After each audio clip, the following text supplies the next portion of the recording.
Hi అండి అందరికీ welcome to VH food blogs.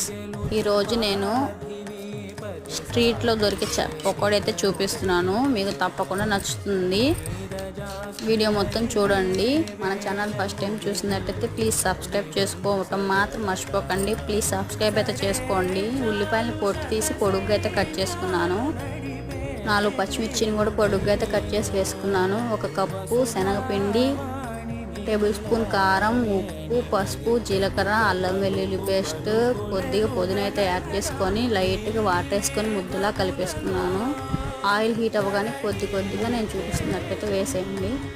Golden brown colour వచ్చేదాకా వేయించుకోండి. అంతే, చాలా సింపుల్గా అయితే అయిపోతుంది. అదే ఆయిల్లో నేను 4 పచ్చిమిరపకాయలను కూడా హోల్ చేసి వేసుకొని లైట్గా సాల్ట్లో తిప్పేసాను అనమాట. టేస్ట్ అయితే అద్దరిపోయింది. మీకు తప్పకుండా నచ్చుతుంది అనుకుంటున్నాను. Please subscribe.